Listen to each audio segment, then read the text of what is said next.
Hey, it's your contrarian soul guide, Dawn here, and you're listening to Sovereignty Rising, the space where we unlearn the fear and reclaim the flame. What if I told you healing was never meant to be a project? What if it's not something to finish, fix, or even prove? What if healing, real soul deep, nervous system rooted healing, was actually an act of rebellion against the conditioning, against the programming, against the inner critic that says you're never enough? If you're tired of treating yourself like a to-do list, if you've been on a healing journey that feels more like a self-improvement hamster wheel, this episode is your invitation to come home to something deeper. Welcome to Sovereignty Rising. Ditch the fear, embrace your flame. I'm Dawn Elgin, contrarian soul guide, visionary mystic, and creatrix of practical spiritualism. And this is the space where we strip away the fear, burn the old stories down, and reclaim the power that was never truly lost, just buried. Here, we dive into raw, unfiltered conversations on emotional healing, spiritual awakening, and the art of unlearning everything that keeps you stuck, small, and disconnected from your truth. Together, we rise like phoenixes. Flame first, fear last. Let's rise together. So let's talk about the self-help trap. So we've all fallen into the healing as a checklist, as an identity, as a goal you're always reaching for, but never arriving at. You've done the inner child work, you've taken the courses, you've read all the books, and still something feels like it's missing. Because deep down, you've been taught that you're only worthy when you're evolving. You're only lovable when you're growing. You're only safe when you're getting better. But healing is not self-improvement. Healing is remembering who you were before the world told you to change. Let's name it. Most of us are burned out from healing. And it's not because we're not doing it right. It's because we've been doing it from the same system that traumatized us. You can't regulate your nervous system from shame. You can't expand your soul from self-rejection. Pema Chodron says, start where you are, not where you think you should be. That's rebellion. To be here as you are without fixing, just take a breath and let that land. Let it land in your body. There was a moment in my own healing journey when I realized I was still trying to heal for someone else's approval. I was healing to prove I was good, to prove I was worthy of being seen, to even be here, to take up space, to deserve the oxygen that I breathe, to make sure I wasn't too much or intimidating. And then it hit me. I was performing healing instead of living in my wholeness. That was the day I really walked away from performance, or began to, and started stepping into presence. Not because it was done, but because I was ready to live in freedom. So think about that. All of us, so many of us, identify or have an aspect, an identity, part of our ego that is linked to the idea of healing. So think about the fact that an ego is created, our egos are created at the time that we identify with form. So that's not only the physical form, but the ego continues to evolve and develop as we start to identify with thought form, with emotional form, which includes performance and outcome. It includes our intellect, all that is mind and matter. And so when we identify as a survivor, or when we identify as a person that's doing their healing work, I'm in the healing journey, then how can we possibly let that go? It's our identity. There's no way to get to the end point because the ego grasps onto that identity and we can't release it. Otherwise, who would we be? Well, who am I if I'm not healing? Then the voice in our head, or at least my little neurotic inner roommate, says things like, who do you think you are to say you're healed? Let me find another trauma to pull up for us. if we're not dealing with this old thing that happened when you were 3 and this thing that happened when you were 8 and these things that happened at 15, 18, 20, 30, like it's always the next thing. And the truth is all of those things, they did happen. We're not belittling that these things happen to us. These are experiences that we, the soul, the self, consciousness, has experienced while being in this body that, in my case, I called on Elgin. I'm not belittling our experiences at all. What I'm saying is that when we continuously go into the loop of healing, and it is the do this next, do that next, and God forbid, some of these pathways actually lead us to blaming, either blaming other people for what happened to us or blaming ourselves for getting into it. Are we responsible for ourselves? Abso-freaking-lutely. Are other people responsible for themselves? Abso-freaking-lutely. I am not saying that they're not or that we're not. But when we really get into the depths of it, we are doing the best we can with what we have, which means that as of today, I am doing the best that I can with what I have, with all that I've experienced, both within the shadows and with the unlearning and with the uncovering, the remembering of my truth. And with all of that information, here's where I am. And it wasn't really until I really embodied, I stepped into, and I mean, this is recent.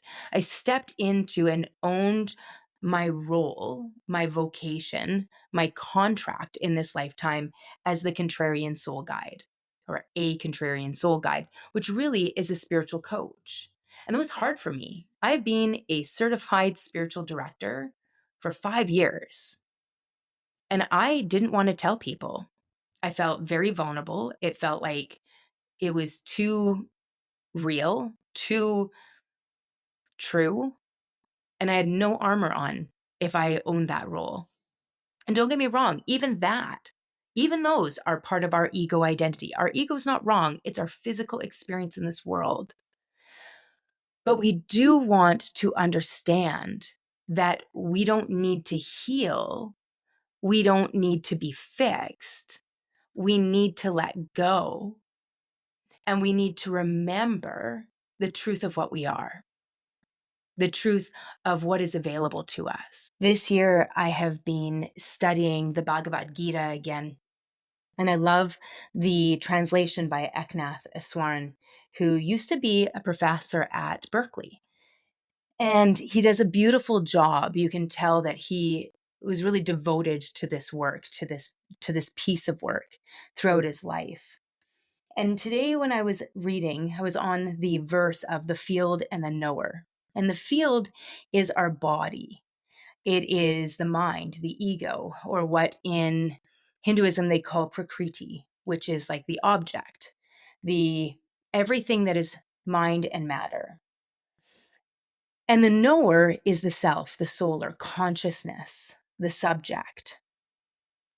And as I was listening I wasn't listening, as I was reading this today, there are always quotes. So I always journal, and my journaling is usually taking little pieces, absorbing, and trying to really see this in our world, in our journey of this unlearning, of this uncovering of ourselves. And one of the quotes that really brought this forward for me is this understanding that all that we are is the result of what we thought. It is founded on our thoughts. It is made of our thoughts. There was a quote by Buddha, and I thought about that. If you think of our life, our world, our suffering, pain is inevitable, suffering is optional. Our suffering is caused by our thoughts. And what that means is this belief, expectations, and judgments, and this belief that things should be different than they are. And so it's these expectations and judgments and our thoughts about them that cultivate all of our suffering. So if we take this to our healing and what has been our healing journey, that most of us have been on, trying to get to this place of feeling peaceful, feeling worthy, feeling lovable. And when we're on that journey, we think like things should be different than they are. And so we're trying to come to terms with them.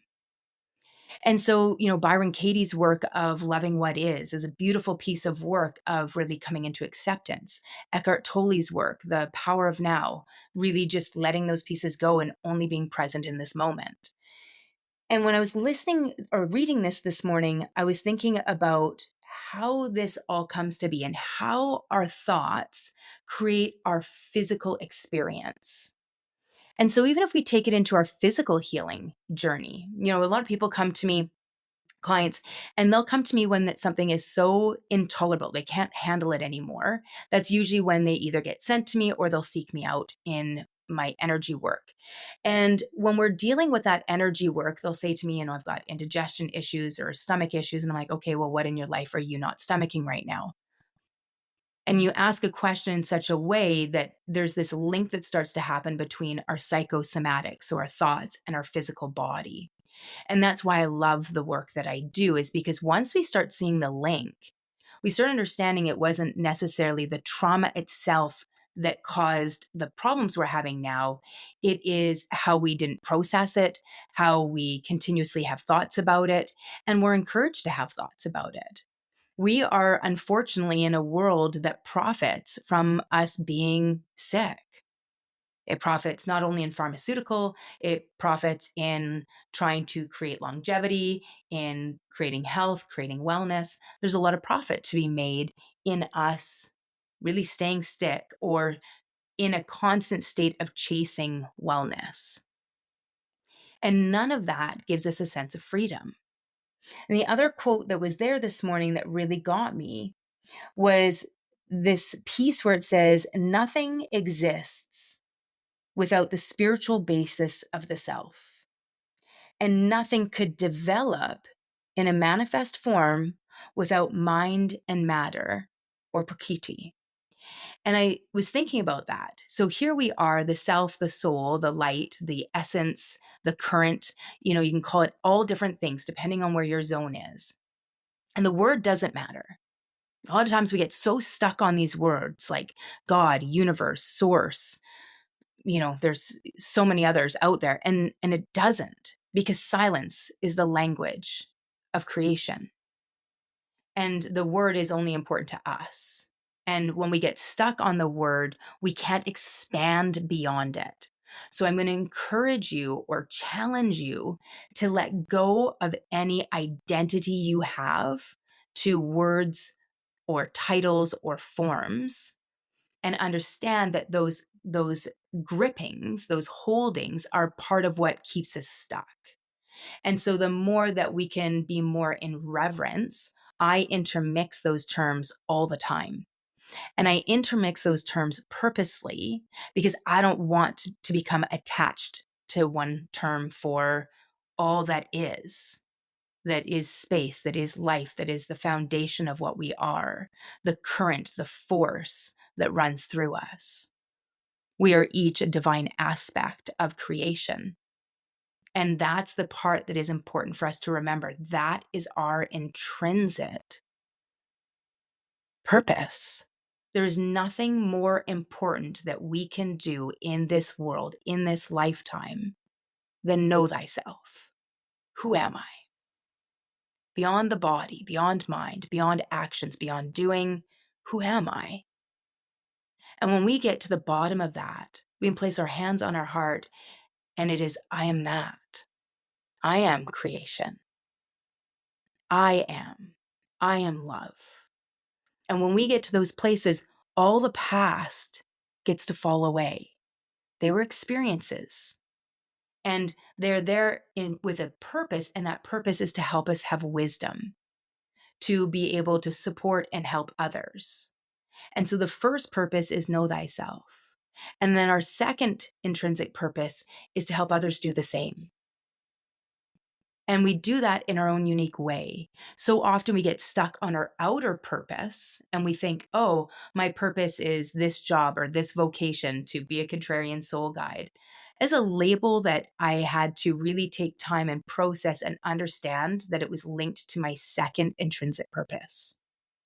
My job is to figure out who I am, know it so intimately that nothing shakes it. And then my second purpose is the guidance.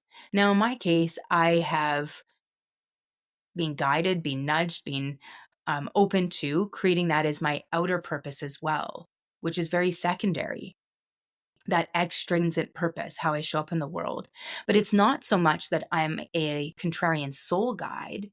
It's not what I'm doing, it's how I'm doing it. I always remember that the greatest impact a person made on my son's life in high school was the janitor. He listened to every kid talk in the hallway, on the stairs. He saw them. And because of that, he made such a massive impact that my son has more than once credited him to him being alive today. It wasn't the job. It was how he was doing it, how he was showing up in his life. And so as we're going through these pieces, not just this episode, but every episode, I want you to remember this. We are so freaking beautiful. We are an aspect of divine light. We are pure love. And all we need to do is let go, release the shadows that are covering up this light. They don't exist with the light. The more focus we put on the light, the less the shadows are there. We don't need to actually forgive people. We just need to stop and let it go. That's what it means. Don't drink the poison. You're not going to forget. Forgive, but don't forget. Keep the wisdom. Forgive, let go of the emotional attachments of how you felt. Yes, you felt pain, you felt heartbreak, you felt abandonment, you felt betrayal. I've certainly felt all of those emotions multiples of times. But it wasn't important for those people to apologize to me. It was important for me to look at it and go, oh, I see how that happened. I can see that person's pain perpetuated. I can see how I made choices to get in that situation. And I can send so much love to those aspects, those old versions, and then just be really present. Let the emotion rise when it's ready to release. Here's this big, huge, overwhelming emotion of betrayal, and to just sit with it and be present, and then not have to feel that emotion particularly ever again. What would that be like? And that was where, for me, it became this moment of no longer performing, no longer being in the constant identity action of healing, of being on a healing journey, to let all of that go and just be present with myself, to be completely present with every single person I'm with, to be completely present wherever I am in this world. And don't get me wrong, that's freaking hard.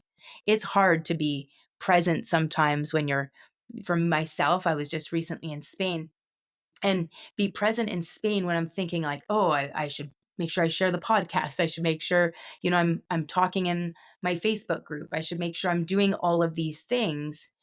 But what was interesting is as I was standing there, I was like, but I'm here. Be present, be here now. If there's something that you need to share, it's all going to work out. But it was like I was being divinely guided to walk instead a different journey, which was to be present.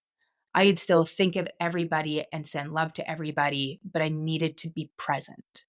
And so that was a really interesting journey for me to, share some pictures, share videos of what I'd seen the day and what was going on. But aside from that, to just stay and be present with the people I was with, be present in the land that I was on, and to be present with myself and just notice what was coming up. Oh, there's guilt for not doing more work.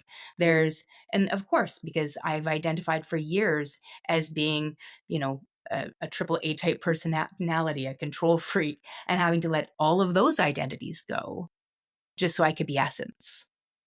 And so that was this moment for me or all these different moments, but how they've kept building and showing up in my life, where it was more important that I accepted it was time for me to lay free And that really is what I desire so much for you. So, with all of that in mind, let's talk about what healing really is. So, it's not becoming a better version of you, it's unlearning everything that disconnected you from your truth. Every should you internalized, like I had all those shoulds while I was away. Every apology you gave for being too sensitive. Please don't. Every part of you that went quiet to stay safe. And in that safety means to not feel rejected, to not feel unloved, to not feel unaccepted. Eckhart Tolle says awareness is the greatest agent for change. Healing isn't a goal, it's a presence, a return, a radical act of choosing now over your conditioning. Only this moment is true. So let's play with a practice. You know how much I love my practices. And this one is the I'm already whole embodiment. So let's pause. Place a hand on your heart, a hand on your belly, and close your eyes. And say, I am not behind. I am not broken. I'm remembering who I've always been. And then breathe. A beautiful deep breath in all the way down into your pelvic bowl. And as you let that breath go, let go of the timeline. Let go of the pressure.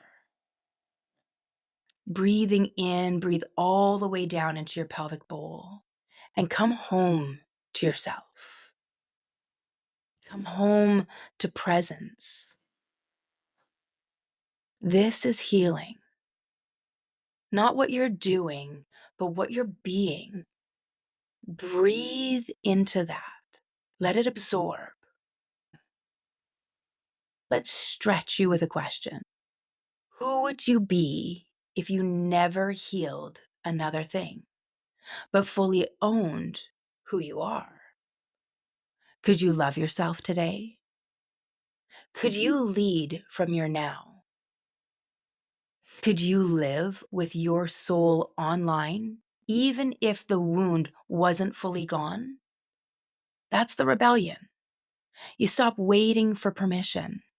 You start living from the version of you that's already worthy. That's not bypass. That's embodied trust. Here's the truth. You are not here to become polished, always regulated, transcendent version of yourself. You are here to live, to create, to lead, to feel. That means rage, joy, peace, shame, pleasure. It means letting it all belong. And if you're ready to stop making healing a project, if you're ready to make a lifestyle rooted in wholeness, this is your time. This isn't about tools, it's about embodiment. If you want to take it a step further, I have 2 coaching programs, Aligned Living and Soul Alchemy. And both of them, the links are in the show notes, and they're to support you on a 1-year journey of uncovering yourself, of coming back home to yourself, of remembering who you are. Aligned Living is about how we really bring this into our outer world, how we integrate it into life with practice. So it's got a lot of the practical. And Soul Alchemy is far more about the spiritual, about the quantum, about the embodiment from a deep, energetic, subtle body level. So if you feel like that's something that resonates for you, you can check out the links in the show notes. There are so many ways that we can be supported on this journey. Podcasts like this, like On Purpose with Jay Shetty, with Mel Robbins. There's so many out there. More spiritual, Byron Katie, Eckhart Tolle. There's so many. Books are such a major part of my journey, of my learning, of my understanding, of my self-realization, of my awakening. And There are tons and tons out there that can support your journey in the language that resonates for you with where you're at. There have been times where listening to people like Joe Dispenza and Bruce Lipton, where they're really getting into the biology of it, into the quantum field of it, it works for me. And then there are times like the journey where I'm on right now, these last few months, where it's been far more of Byron Katie, Eckhart Tolle, the Bhagavad Gita, these embodiments of really coming into my essence.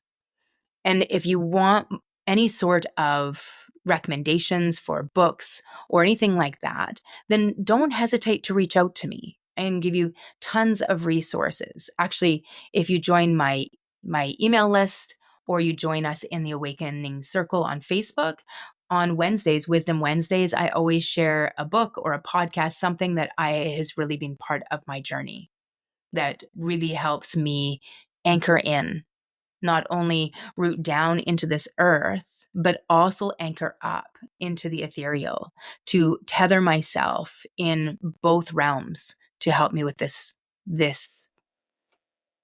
remembering of who I am.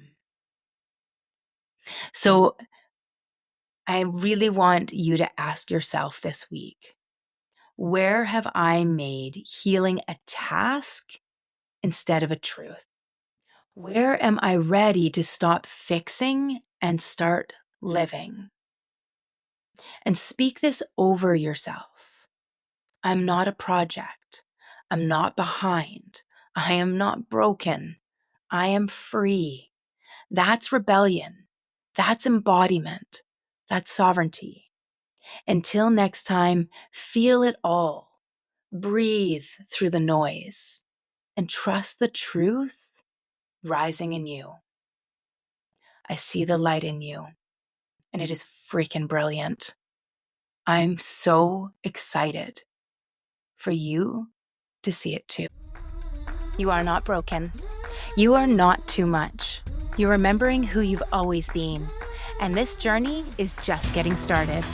If today's episode lit something in you, hit follow so you don't miss what's coming. And if you're feeling it, leave a review. It helps with more soul-led women find this space. Want to go deeper? Come find me on YouTube, Facebook, our private Facebook community, The Awakening Circle, Instagram, TikTok, or at our website, practicalspiritualismco.com, for all the ways we can rise together. Not to worry, all those links are in our show notes. Until next time, stay sovereign, stay bold, and keep that fire lit.